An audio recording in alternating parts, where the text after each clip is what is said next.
The night shift at the Deep Space Monitoring Station was usually quiet. Most of the time, the screens glowed with the same calm blue light, and the machines hummed softly like they always did. People joked that the station was the loneliest place in human space, floating far from the busy trade lanes and the warm comfort of planets. But the crew didn't mind. They liked the stillness. They said it made it easier to think.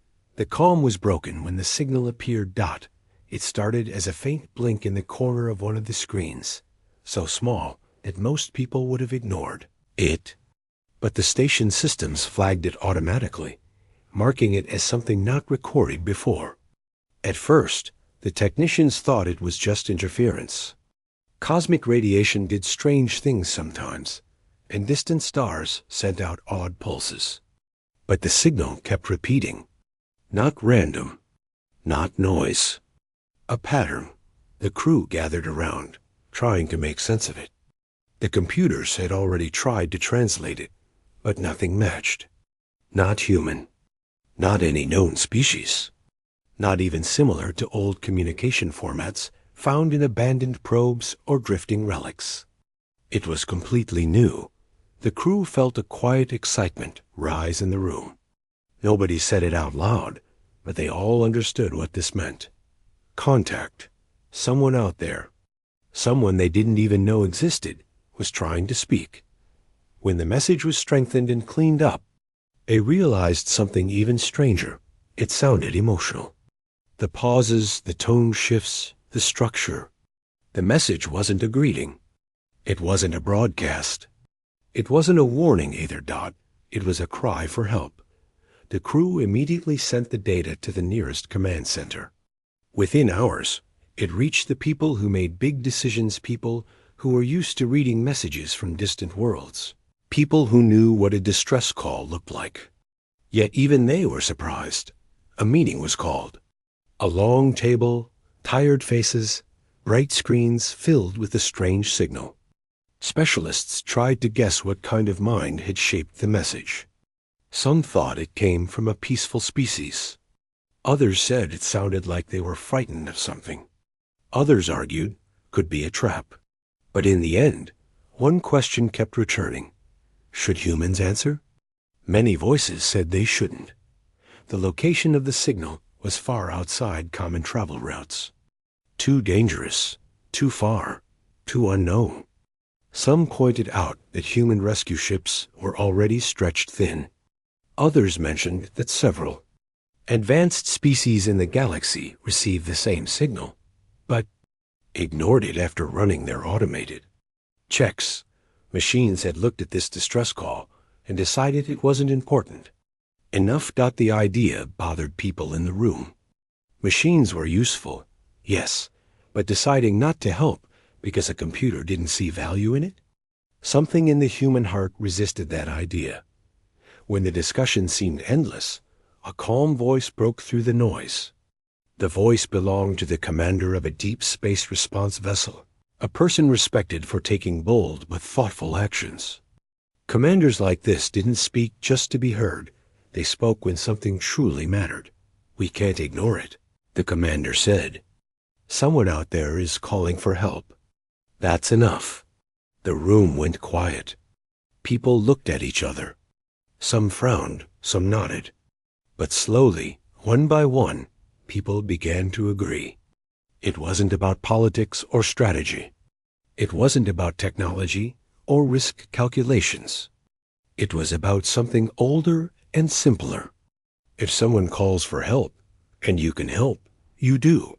With that, the decision was made. The rescue vessel chosen for the Yalthio mission was called the Aegis.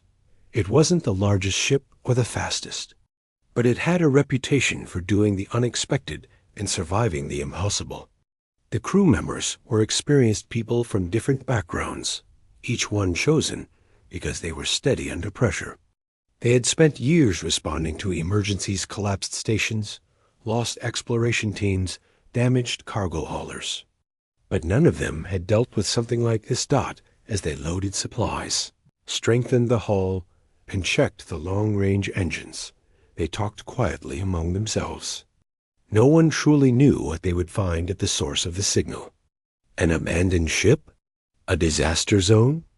A damaged world? Or something no human had ever seen?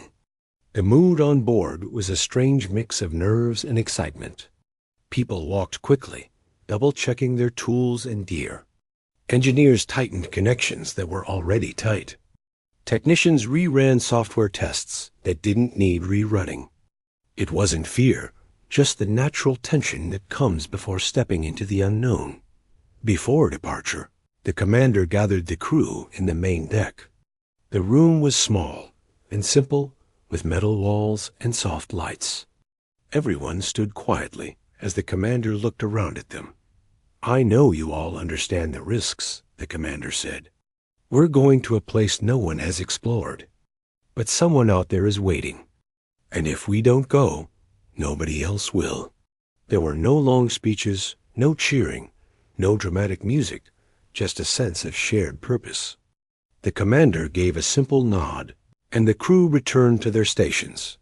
When the engines ignited, the Aegis left the dock in a slow, bright push, gliding into the cold dark of space. Outside the windows, stars stretched into thin lines as the ship jumped to faster-than-light travel. The stars always looked calm, but the people inside knew they were heading towards something that might not be calm at all. Not days passed on the ship. Long-distance travel was quiet, but not empty. Crew members trained, researched, slept, shared stories, and wondered. Some kept listening to the signal again and again, trying to catch hints in its rhythm.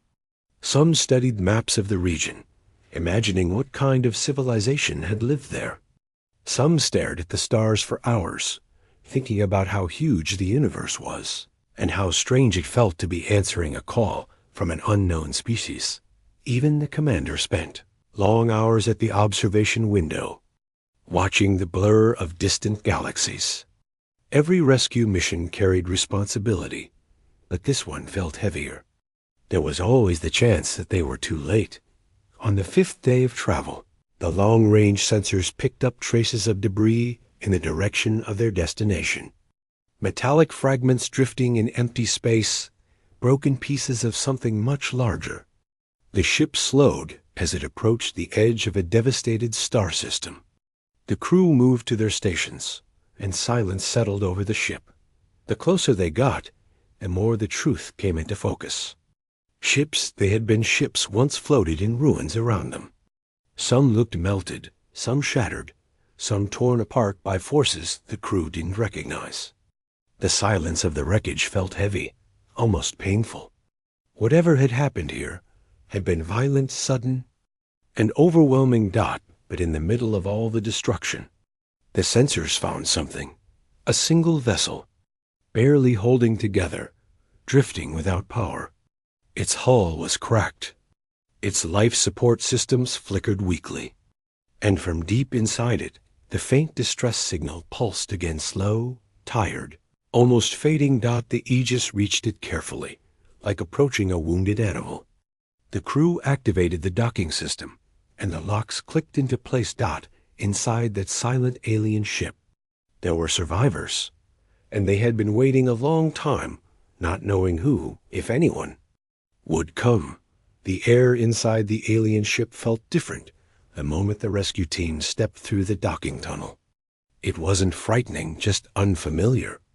The lighting was dim and flickered in soft pulses, as if the ship itself was breathing slowly and weakly. The walls were curved, made from a material that looked half metal and half glass. Everything felt elegant once, but time and damage had worn it down. The human crew moved carefully, speaking softly over their combs.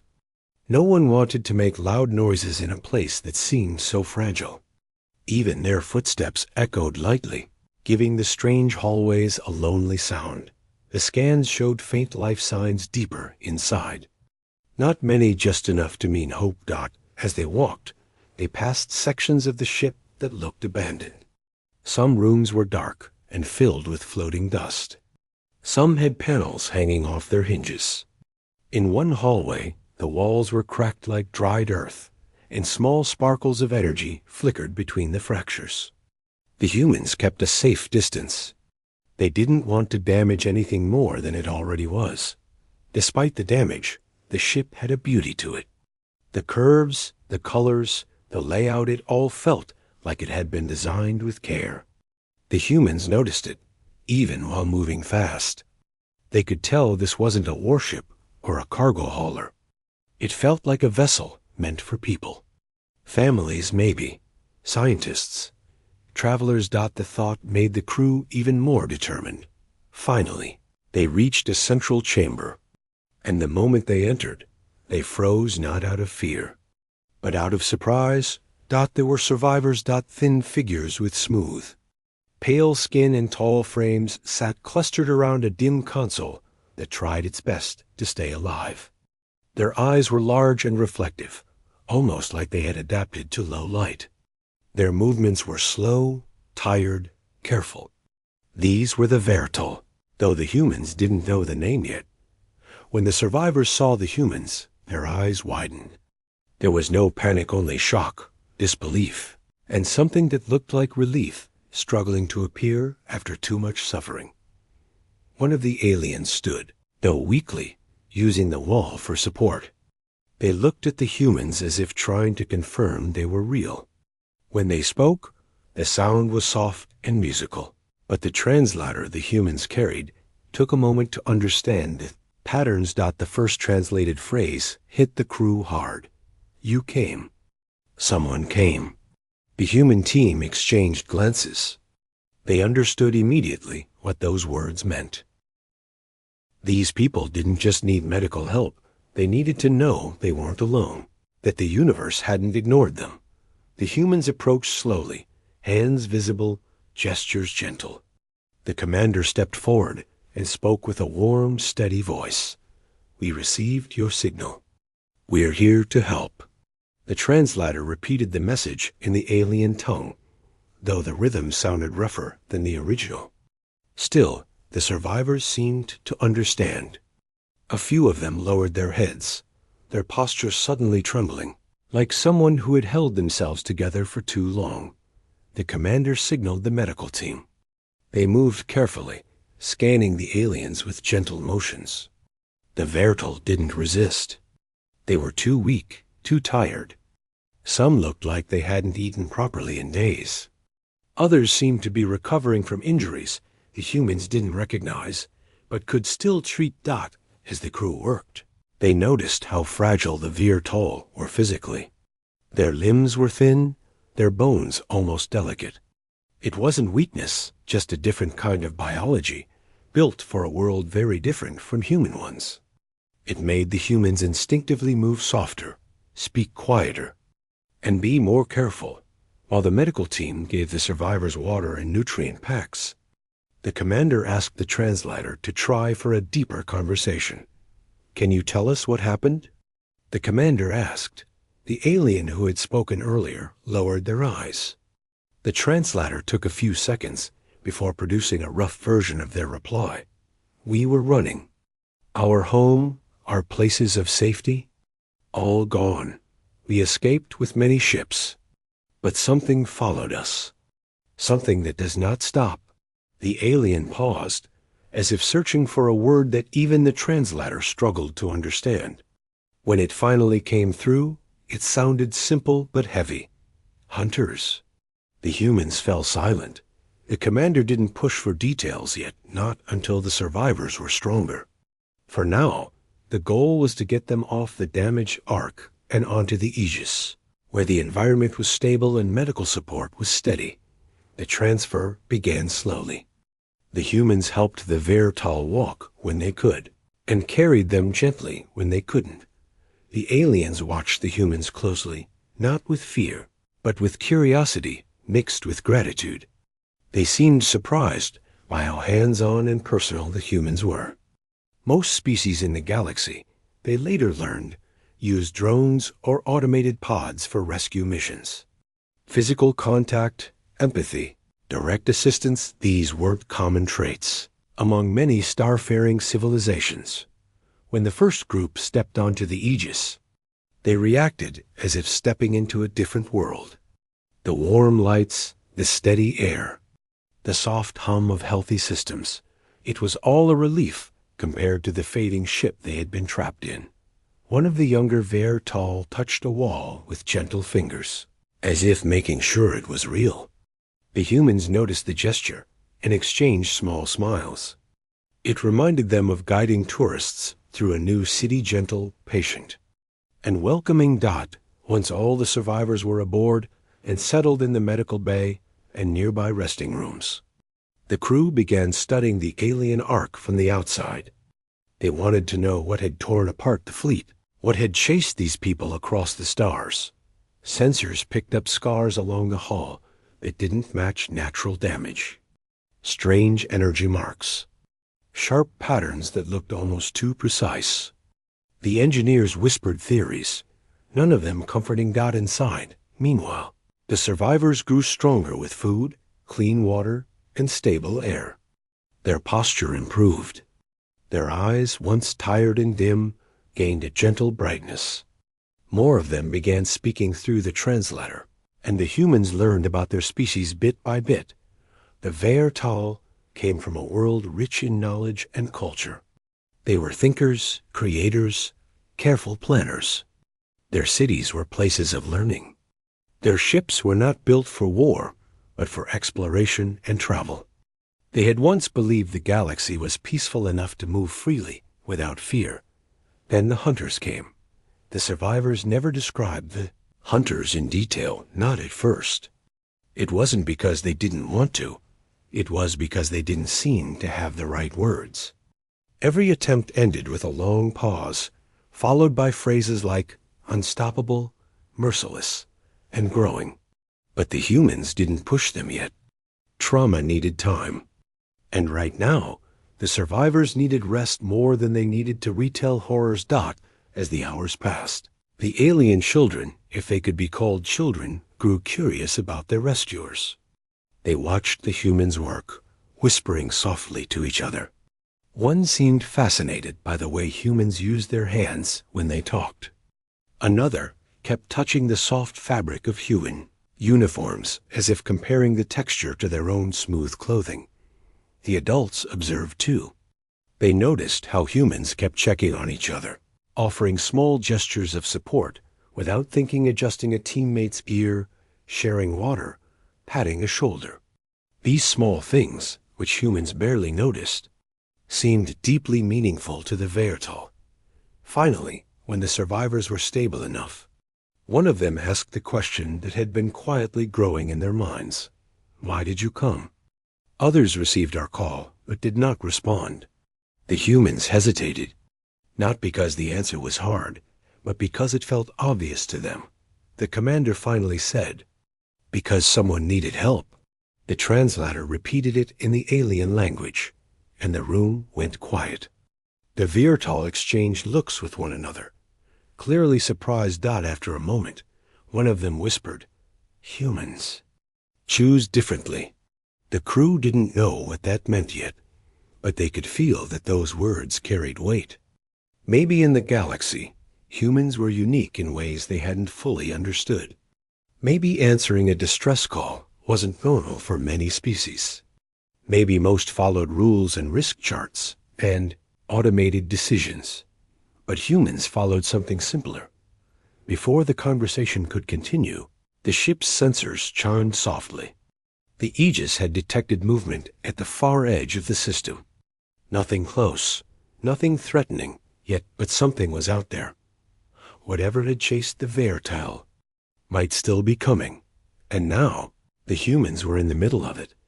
The soft alarm on the Aegis was not loud or frightening, but it was enough to change the mood inside the ship. The gentle beeps repeated in a slow pattern, telling the crew that something unusual had appeared on their long-range sensors. Not right next to them, not close enough to raise panic, but close enough to matter. People on the bridge straightened in their seats. Conversations in the hallway paused. Even some of the Vertal survivors looked up from their beds, sensing the shift in the air. The humans didn't panic. They rarely did. but their bodies went into that alert mode that comes from long training. Calm voices, quick movements, sharper focus. The commander stepped onto the bridge, looking quietly at the main display. The screen showed faint traces of movement far beyond the debris field. Not ships exactly, more like energy trails, like something sliding between the stars. The scans could not identify what they were. Is it natural activity? The commander asked. The sensor officer shook their head. Doesn't look like it. Patterns are too organized. The commander watched the screen for a long moment. Then they told the team to zoom in, enhance the readings, and try to map any possible paths. The results came slowly, piece by piece, and each piece made the room feel slightly heavier. Whatever was out there, it was moving with purpose. The commander didn't raise their voice or call for battle stations. That wasn't their style. Instead, they spoke calmly into the ship-wide channel, letting the crew know that they were analyzing a distant movement and that everyone should stay prepared but calm. The message was clear. Simple, steady even. The Virtal survivors seemed to relax a little after hearing that tone. A few minutes later, the commander walked down to the medical bay to speak with the aliens directly. The survivors were sitting on beds or resting against soft cushions. Warm lights made the room feel safe and peaceful. Some of the aliens looked stronger now, drinking water regularly and breathing easier. The commander spoke gently. We detected something in the distance. We're trying to understand it. If you feel ready, we would like to ask a few questions. The alien who had spoken earlier nodded. Their eyes held a tired kind of wisdom. They motioned for the commander to sit, and the humans gathered around quietly, giving the survivors time to find their words. The alien began slowly, choosing each phrase with care so the translator could follow. You asked what happened to us. You asked about the ones who chased us. They paused, their gaze distant. We call them the Ravagers. The translator hesitated, as if struggling to match the alien meaning. The final word it produced sounded simple, almost too simple for what the survivors were feeling. Ravagers, the commander repeated quietly.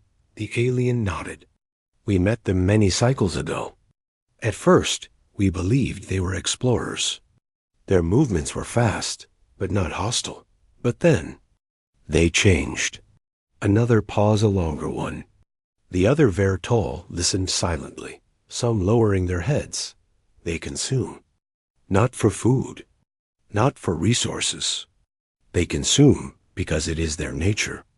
They break apart anything they touch: structures, ships, systems, our ways of life. The alien's voice wavered slightly. They do not think like we do. They do not communicate. They do not stop.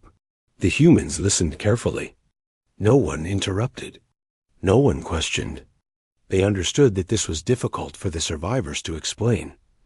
We tried to run, the alien continued softly. We left our home with many vessels, families, scholars, healers, but the Ravagers followed. No matter how many times we changed our path, they found us again. The commander leaned forward. You mentioned you sent out many signals. Yes, the alien said. We sent them to every known species. Not just once. Many times. Their voice softened to a whisper. Only you answered. The humans exchanged quiet looks. Some seemed proud. Some looked thoughtful. Some simply nodded, as if that fact only confirmed something they already believed about their own kind. The commander asked, How much time do we have before the Ravagers reach this system? The alien closed their eyes briefly. It is hard to say. They move without pattern, but they move fast. The humans could see fear forming again in the survivors' faces. They didn't want that. So the commander spoke with gentle confidence. We won't leave you, and we won't let anything happen to you. Simple words, but they meant everything. Humans believed in action, not fear. Later, after giving the survivors time to rest, the commander gathered the engineering team, pilots, and strategists in the planning room. The map of the star system appeared above the table, a large hologram showing planets, moons, and debris fields. The distant movements detected earlier were shown as faint blue streaks. They're still far, the sensor officer said. But they are coming from the same direction the Viertal ships fled. The commander studied the map quietly. Options? One of the engineers rubbed their chin thoughtfully. We can reinforce the hull of the alien Ark so we can tow it safely. If we leave now at full speed, we might get a head start. But if whatever is out there moves faster than us, another crew member added, they might catch us in open space. The room fell silent for a moment. A young technician hesitated before speaking up. We could use the broken moon.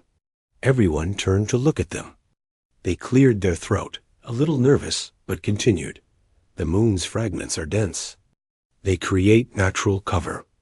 If we hide the alien vessel inside the larger clusters, we can set up temporary shields, maybe trick any incoming scans. It was risky. It required precise flying and a lot of work in a short amount of time. But humans liked challenges that other species considered too much trouble. And almost everyone in the room felt the same thing. They weren't running. They were preparing. The commander nodded slowly. Let's begin. We may need to defend these survivors longer than we expected. The crew spread out quickly. Pilots ran checks. Engineers loaded equipment.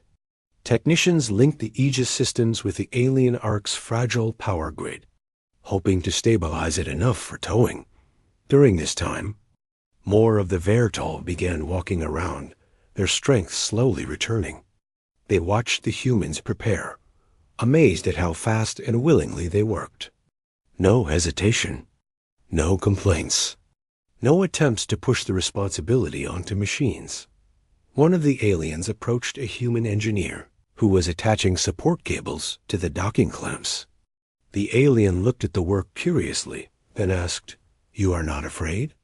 The engineer smiled lightly. "Of course we're afraid. Everyone gets afraid. But someone needs help. That's all that matters." The alien seemed to absorb those words carefully, as if storing them for later. When the final equipment was secured, and when everyone was ready, the Aegis slowly guided the damaged alien ship toward the shattered moon that hung near the dying star. The moon was broken apart in massive pieces, but the fragments drifted slowly, almost gracefully, forming a maze of shadows and cover. Human pilots maneuvered with the kind of bold precision they were famous for. They slid the two ships between giant slabs of rock, using the debris as natural shields.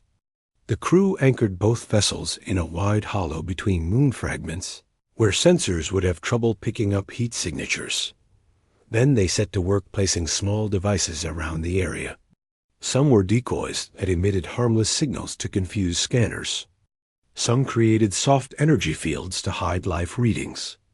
Others were simple sensors that would warn the crew of any incoming activity. The Viertal watched all of this with growing amazement. One of them finally whispered, "You fight with creativity.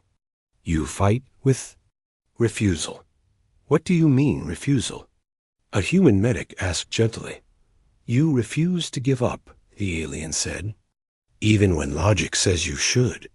The medic smiled. "Humans don't like giving up. It doesn't feel natural to us." The alien nodded slowly. "It may be what makes your kind different." As the last device was placed and everything was ready, the commander stood outside the observation window, staring at the distant stars where faint energy trails vanished from view. They didn't know exactly when the Ravagers would arrive.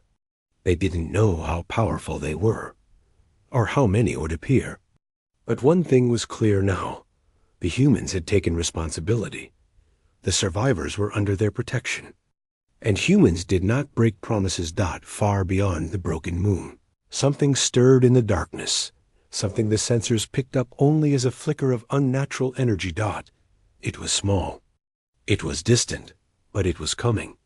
The commander breathed out slowly, steady and calm. Whatever happened next, humanity would face it head on. The broken moon was quiet, almost peaceful, despite the danger waiting somewhere out in the dark. Large stone fragments drifted slowly around the Aegis and the alien ark, creating a floating maze that blocked long-range scanners.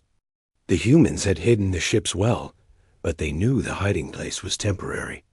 Sooner or later, whatever had chased the Vertel would reach the system. Inside the Aegis, the crew worked in calm coordination. The atmosphere was tense but steady, the way people behave when they know something big is coming but refuse to panic. Everyone had a job to do, and everyone focused on it with serious but quiet determination. The Vertel survivors were scattered throughout the ship, resting in designated rooms or sitting in quiet corners, watching the humans move with purpose. Their eyes were full of curiosity and confusion. They weren't used to the way humans reacted to danger, choosing action instead of fear, planning instead of hiding, preparing instead of surrendering. One of the aliens, who had regained a good amount of strength, approached the commander. They spoke with sincere concern, their voice soft and musical, but edged with worry. "Your people, you are not leaving?" they asked. "You could escape before they come." The commander gave a small smile, the kind that carried both reassurance and stubborn certainty. "And leave you behind?" "No," the commander said. "That's not what we do." The alien blinked, puzzled. "But this is not your fight. That doesn't matter."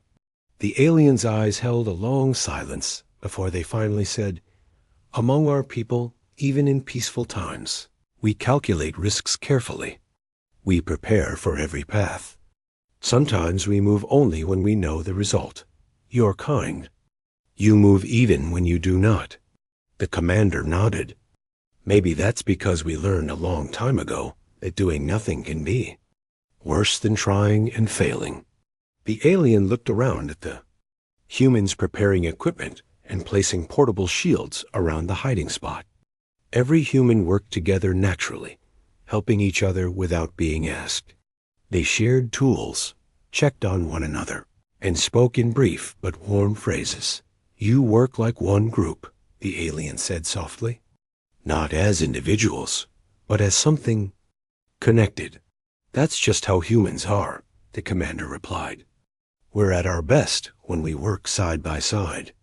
Another alien approached, their voice trembling slightly. "We are afraid.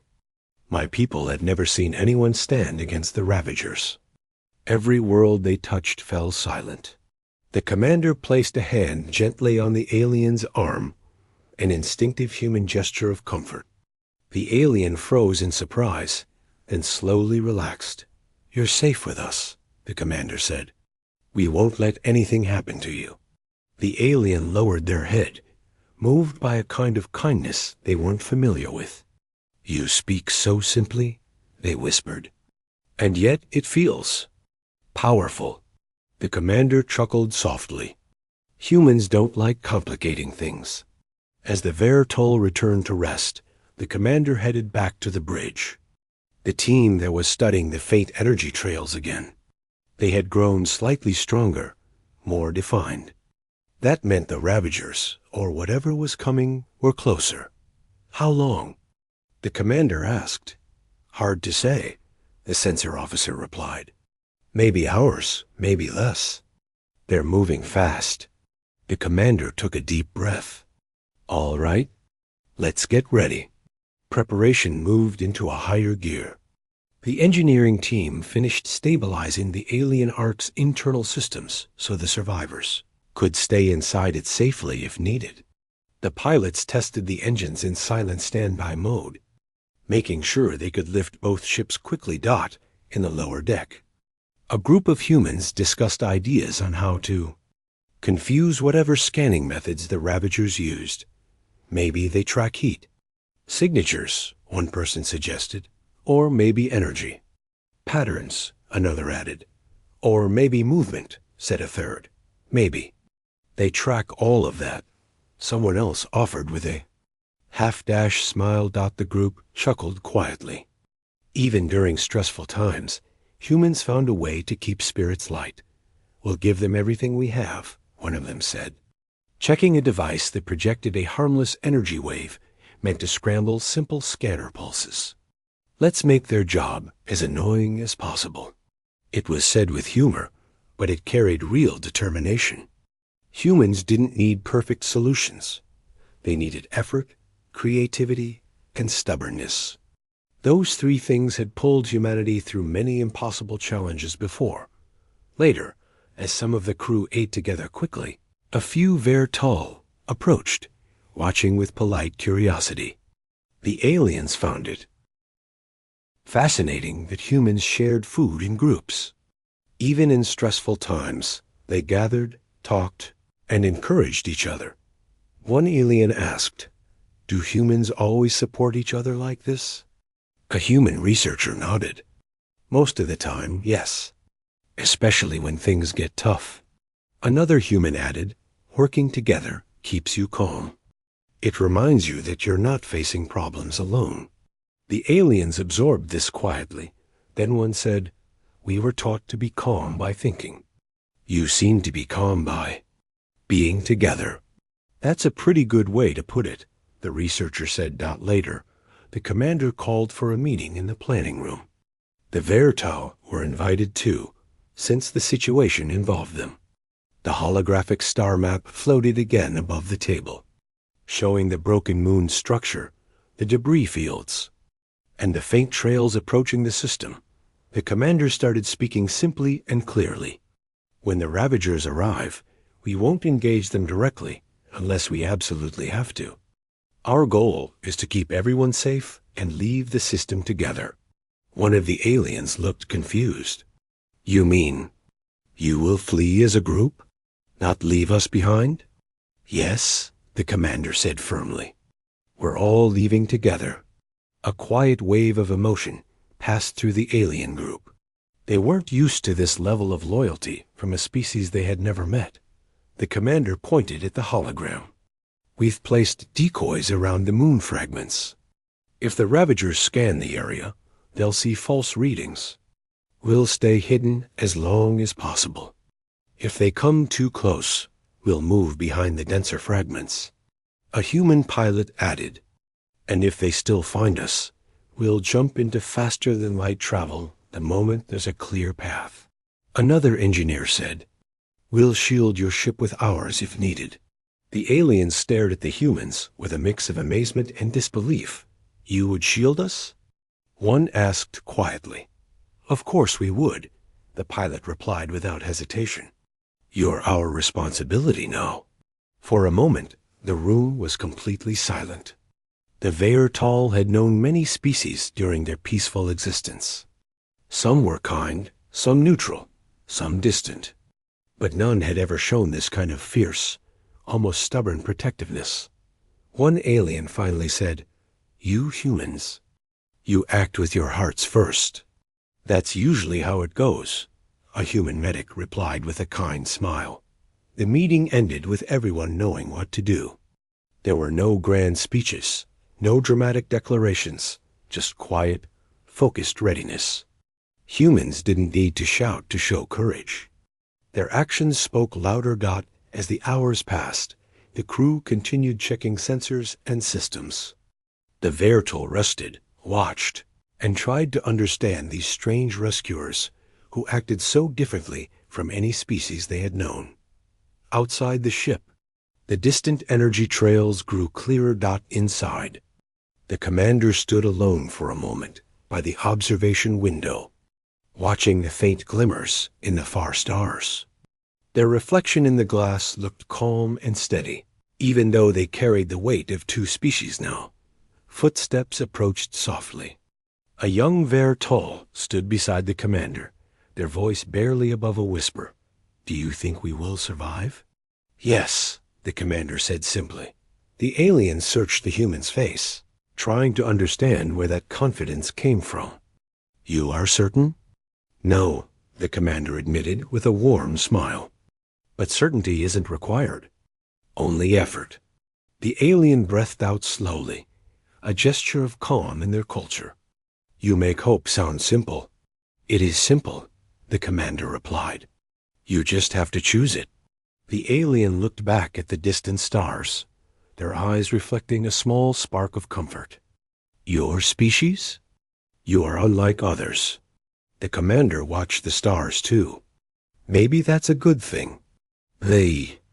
Distant energy trails flickered again brighter this.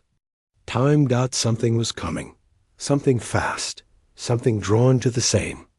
Signal the humans had answered. The commander straightened their shoulders, ready for whatever would happen. Next, the humans were prepared. They wouldn't run. They wouldn't leave anyone behind. They would face the coming storm together, the strange energy. Trails grew brighter with every passing minute, like distant lightning slowly moving toward the system. The Aegis stayed hidden behind the broken moon, engines silent, power low, and shields set to minimum to avoid detection. The only lights inside were soft and dim, giving the ship a calm, almost soothing glow. But beneath the calm, everyone felt the tension. Humans had a unique way of showing fear. They didn't freeze. They didn't panic, and they didn't shut down. They moved faster, talked clearer, worked harder. Fear didn't push them back. It pushed them forward. The Vertal noticed this and watched the humans with wonder. Even in the middle of danger, the humans behaved like a close-knit group of friends, rather than a military crew preparing for a possible confrontation. A few of the aliens gathered near the observation window, staring at the drifting moon fragments outside. The broken pieces rotated gently, creating shadows and flashes of light as they caught the far-off shine of distant stars. One of the younger, Vertal, spoke softly. Your world must be very different from ours. A human technician nearby replied while checking a small device. Different how? The alien took a moment to find the right words. We lived in peaceful cities, soft light, gentle music, calm thoughts.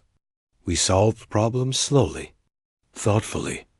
You humans, on the other hand, move so quickly. You decide quickly. You speak directly. You push forward even when danger is close. The technician smiled in a shy, friendly way. Yeah, humans are like that. We don't always get everything right, but we don't give up. Another alien stepped forward. Is that why you helped us? Even though you don't know us? The technician paused, then gave a small nod. I think so. We help because it's the right thing to do. And because if we were in trouble, we'd want someone out there to help us too. The aliens exchanged thoughtful looks. Their people had always believed in kindness, but it was a gentle kind, never loud, never bold. Human kindness felt different. It had weight to it, like a warm blanket thrown over someone shivering in the cold. Meanwhile, the commander stood on the bridge, watching sensor readings shift slowly. The incoming signal was stronger now, pulsing steadily. How far out are they? The commander asked. The sensor officer squinted at the screen. If they keep moving at the same speed, maybe an hour, maybe a little less. The commander nodded. Stay hidden. Keep everything ready. The officer nodded back. Already on it. Even though the situation was tight, the crew stayed professional. Some checked equipment for the 10th time. Some prepared emergency kits.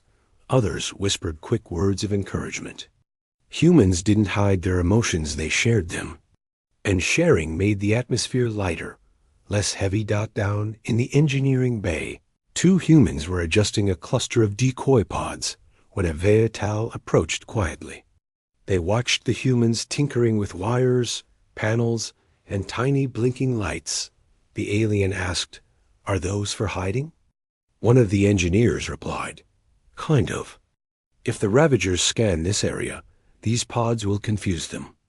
They'll think they found something important when really it's just noise. The alien tilted their head.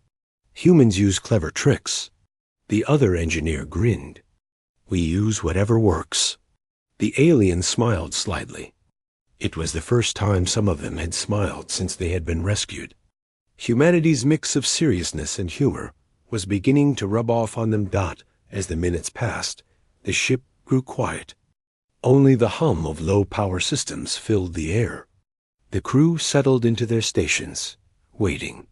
The Virtal gathered together, some sitting, others standing, all nervous but calmer than before. The commander left the bridge for a moment to check on them. When the aliens saw the human approach, they straightened a little, trying to hide their fear. "You're doing great," the commander said softly. One of the aliens replied, "We are trying. But our hearts, they feel heavy." "That's normal," the commander said gently. "Being scared means you understand the danger. What matters is what you do next." The alien hesitated. "What do humans do next?" "We stick together," the commander said. "That's our way." The Virtal looked around at the humans, preparing quietly, calmly. There was something comforting about the steady movement, the gentle words, the shared determination. Together. The alien repeated softly, as if testing the word. The commander smiled. "Exactly." Suddenly, the lights on the panel above flickered. The scanner had detected something. A faint ripple of energy brushed through the system. Like a wave moving through space, the commander tapped their communicator. "Bridge, talk to me." The response came immediately. "They're here." Outside the system boundary. The Virtal stiffened, their bodies tensing in fear. The air in the large compartment grew still. The commander kept their voice calm. "Everyone stay quiet. Stay in place." On the bridge. The crew watched the holographic map as a distant point of light appeared, small, sharp, and unnaturally bright. "They haven't scanned yet," the sensor officer whispered. "Good," the commander replied. "Keep monitoring." The alien ark, resting beside the Aegis like a large metallic leaf, remained silent. The humans had turned off every external system to hide its presence. It looked like a piece of wreckage floating in the moon's shadow. Back in the common area, one of the Virtal whispered, "They have come for us." A human medic gently shook their head. "They don't know we're here, and we're going to keep it that way." The medic spoke softly, with reassurance that felt almost like a warm hand on the shoulder. The alien breathed a little easier. Another human said, "Listen, you're not alone anymore. We won't let anything happen to you." A soft glow passed through the alien's eyes, a sign of deep emotion. They didn't have the words to respond, but the humans understood the feeling anyway. Minutes crawled by. Then the sensor officer spoke again on the bridge, voice tight but controlled. "The incoming signal is slowing down. They're scanning nearby sectors." The commander leaned over the display. "Are they heading toward us?" "Not yet," the officer said. "But they're getting closer." The commander took a deep breath. "Prepare to move behind the next moon fragment. Slowly, no sudden bursts." The pilot replied quietly, "Understood." The Aegis shifted just a few meters, barely noticeable. But in the silent vacuum of space, even a tiny movement mattered. The alien ark stayed linked to the Aegis, gliding with it as if they were one body. The two ships made their way deeper into the shadows, weaving through floating rocks and drifting dust clouds.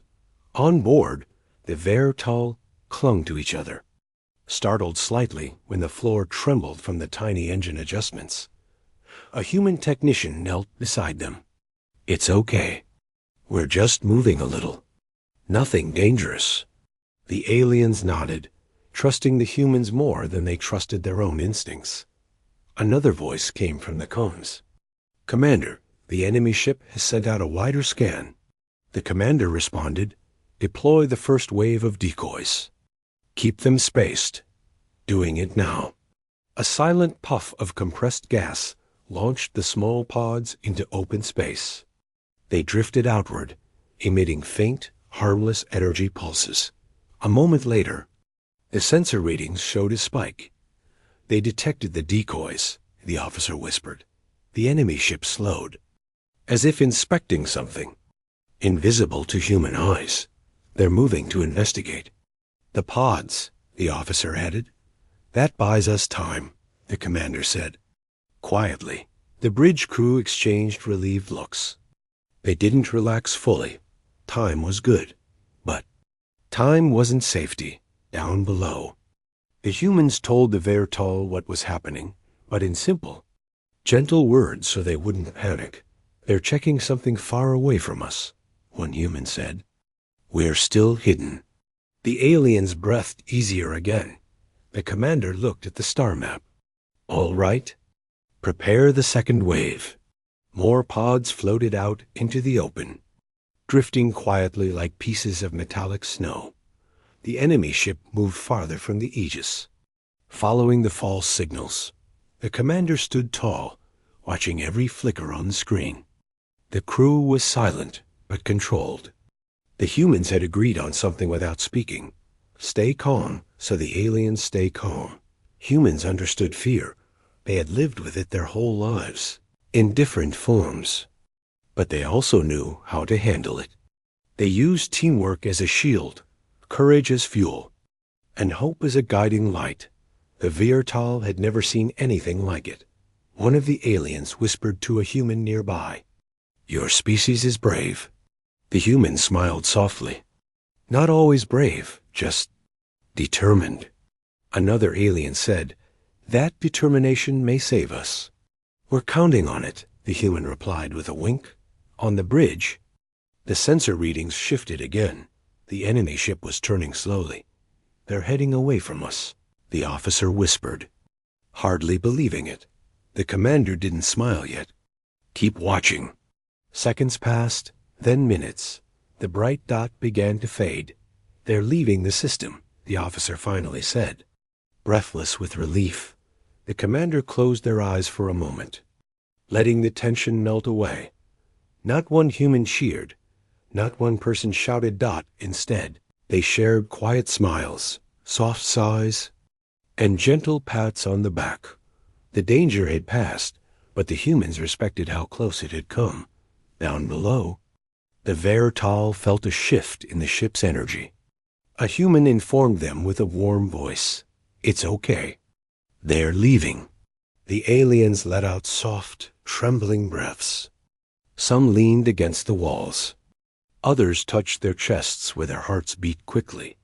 "You are safe," the human said. The alien replied. "Because of you." "Because of all of us," the human corrected gently. The commander stepped into the room, calm but visibly relieved. "It's over for now," the commander said. "We're moving out of this system. Together." The Vertal bowed their heads in gratitude. The humans didn't expect thanks. They didn't need recognition. Helping others was their nature, part instinct, part courage, part heart. The two species looked at each other with new understanding. And in that moment, something powerful formed between them, a trust deeper than words. The commander said softly, "Let's get you home." And for the first time since their rescue, the Virtal felt a spark of hope that didn't hurt. The Aegis moved slowly through the quiet edge of the system, slipping past soft clouds of stardust and drifting rocks. After everything that had happened, the silence felt almost unreal. The crew walked through the hallways with tired steps, but their faces held a calm sense of relief. The danger had passed for now, at least, and the ship finally felt like it could breathe again. The alien ark remained closely linked to the Aegis, its surface still scratched and scarred from whatever it had endured. But now, instead of feeling like a lonely ghost drifting through space, it felt like part of a strange but hopeful partnership. The humans checked on the Vertal often, offering warm smiles, gentle words, and small comforts like blankets, food, and quiet conversation. The Vertal had changed too. When they first boarded the Aegis, their eyes were filled with fear and exhaustion, and their bodies trembled at every sudden noise. But now, although they were still nervous, a new emotion had appeared behind their expressions. Trust. It was a fragile trust, but it was real. One of the aliens stood near the large observation window, watching as the moon fragments slowly faded behind them. He turned when he heard gentle footsteps and saw a human approach with 2 cups of warm drink. The human held out one of the cups. "Here, it's not too strong. Thought it might help you warm up." The alien accepted it carefully, holding it between delicate fingers. "You always offer things," he said softly. "Food, water, blankets. This. Why do you keep giving so much?" The human shrugged with a small smile. "Because that's what we do. When someone needs help, we try to make things a little easier for them." The alien tilted his head. "But you don't know us. Our people, our culture, our ways. None of it. You don't have to know someone to be kind," the human replied simply. The alien lowered his gaze, touched by the answer. "Our kind always believed in peace, but our peace was quiet, soft. We never learned the strength behind simple kindness." "You're learning now," the human said, leaning gently against the window frame. "And that's enough." Far away on the bridge, the commander stood quietly, watching the map of stars ahead. One of the officers approached. "We're clear of the system," she said softly. "Nothing on the scans." The commander nodded. "Good. Set a course away from the last known path of the threat. Slow speed. We'll decide our next move when we reach safer space." "Yes, Commander." The officer turned back to her station. But before she got too far, she stopped and asked, "Are you okay?" The commander gave a small smile. "Just tired. It was a long few hours." The officer nodded. "You did great." Everyone did. A quiet pride settled over the commander's expression. They really did. Below deck, a group of Virtol gathered in one of the larger rooms. They sat together, resting but unable to sleep yet. A few humans sat with them, just to keep them company. No one talked loudly. The atmosphere was warm, a little emotional, but peaceful. A young Virtol looked up at a human sitting nearby and asked, "Did your people always help others like this?" The human laughed softly. "Not always, but we try. Some humans are better at it than others. This crew? Well, they're the kind who don't walk away." The alien nodded. "It is strange. In our culture, helping others is seen as a thoughtful act. Something you plan. Something you take time to understand. But you humans, you help without thinking, without hesitation. It's not always perfect," the human admitted. "Sometimes acting fast gets us into trouble. But when the moment is urgent, we'd rather act than wait." The alien seemed fascinated. "A heart that moves faster than the mind?" The human smiled. "Something like that." There was a soft vibration under the floor panels as the ship adjusted speed. A gentle voice came over the intercom. "This is the bridge. We're leaving the system now. Everything is stable." The Virtol visibly relaxed. Some sighed, others leaned against the walls, and a few whispered quiet thanks in their native language. The humans didn't need to understand the words. They could feel the emotion behind them. The commander arrived a few minutes later, entering the room with quiet steps. The Virtol all turned toward them, and the humans nearby straightened respectfully. "We're safe for now," the commander said. "But before we move further, we need to know one thing." The aliens listened closely. "Do you have a home left? A place we can take you?" The room fell silent. The Virtol exchanged long, heavy looks. One of the elders finally stepped forward. "We do not know," he said slowly. "Our worlds, many of them are gone. and the ones that may still exist. We lost contact before our journey even began. The commander took in the words with a quiet sigh. I understand. Another alien added, We can give you the last coordinates we knew were safe, but we cannot promise anything. The commander nodded gently. Give them to us. We'll check. If it's safe, we'll take you there. If not, we'll figure out another way. The Verdal blinked in surprise. You would help us even then?